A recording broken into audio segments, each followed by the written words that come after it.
Pemirsa, itulah tadi sejumlah berita yang menjadi isu utama di pekan ini, dan tentunya masih ada sejumlah berita lain yang menjadi perhatian di pekan ini yang akan kami sajikan dalam Metro This Week. Kali ini bersama saya, Febrian Ahmad.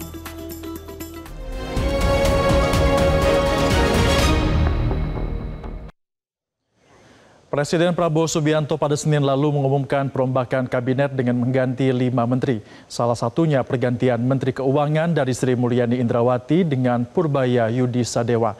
Bagaimana dampak dan prospek pergantian bendahara negara ini terhadap perekonomian nasional?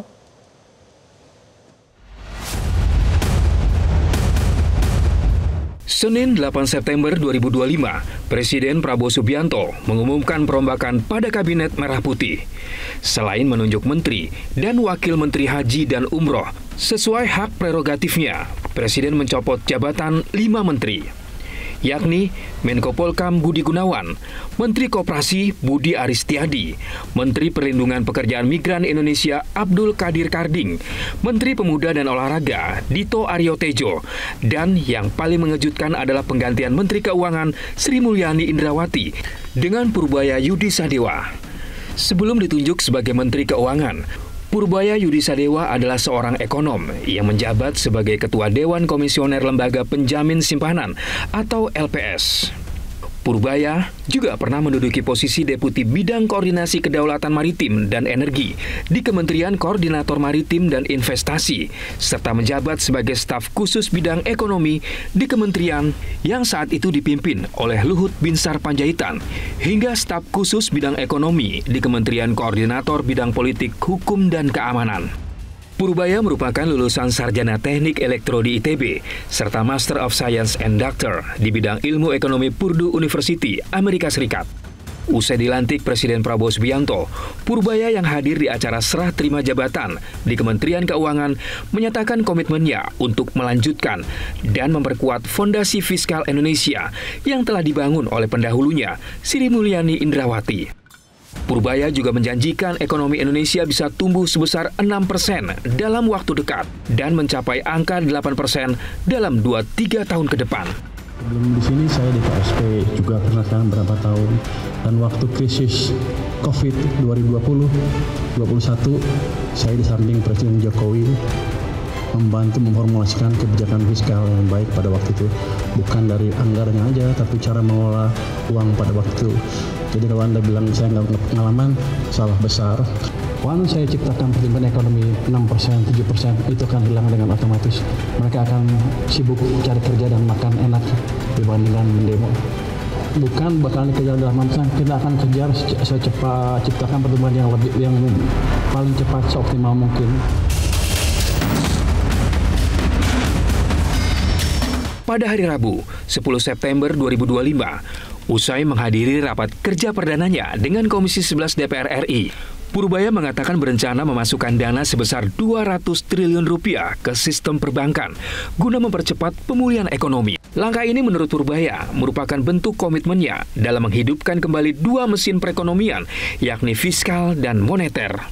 Lagi nih, kan kita lihat begitu saya masuk ke keuangan, sebelumnya sudah kita lihat bahwa sistem finansial kita agak kering, makanya ekonominya melambat, makanya setahun terakhir lah orang susah cari kerja dan lain-lain karena ada kesalahan kebijakan di situ, moneter dan fiskal. Saya lihat Kemenko bisa berperan di situ dengan memindahkan sebagian uang dari yang selama ini ada di bank sentral, kebanyakan ada 430 triliun, saya pindahin ke sistem perbankan. 20 triliun itu akan nyebar di sistem supaya uangnya bisa tumbuh dan ekonomi bisa jalan lagi. Ekonom Joshua Pardede menilai pemberian dana sebesar 200 triliun rupiah ke sistem perbankan merupakan bentuk likuiditas. Likuiditas sendiri memang penting untuk sektor keuangan khususnya perbankan. Namun pemerintah juga diharapkan harus memperhatikan sisi permintaan atau aktivitas ekonomi.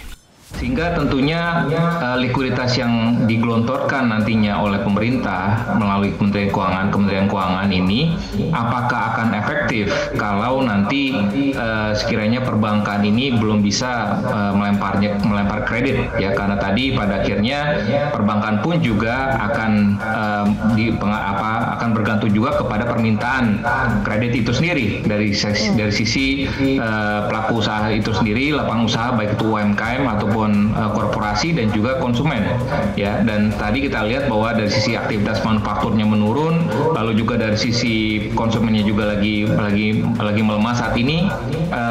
Yang saya khawatirkan justru adalah penambahan likuiditas di perbankan tersebut ini ujung-ujungnya dikhawatirkan malah masuknya nanti adalah kepada SBN lagi ya. Jadi artinya perputaran likuiditas ataupun uang tersebut ini tidak masuk kepada ekonomi realnya ya. Tapi kembali lagi yang lebih penting lagi adalah kembali lagi kalau kita bicara dari sisi permintaan ataupun aktivitas ekonomi sendiri, itu yang harus distimulasi oleh dari sisi kebijakan fiskalnya.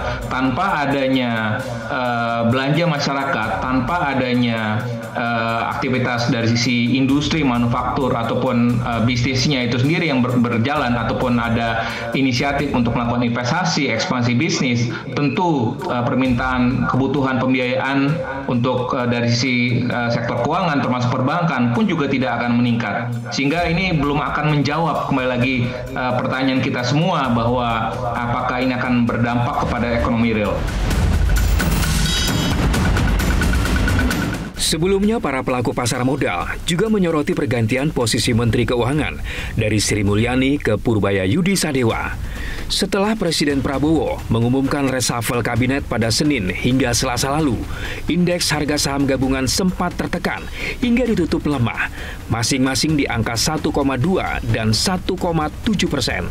Namun pasar kembali bangkit pada Rabu 10 September 2025. IHSG kembali menguat dan ditutup naik 70,40 poin atau 0,92% ke level 7.699. Kondisi pasar keuangan ini dinilai sejumlah pihak menunjukkan bahwa para investor tengah menanti kepastian arah kebijakan fiskal Menteri Keuangan Purbaya. Jelajahi cara baru mendapatkan informasi. Download Metro TV Extend sekarang.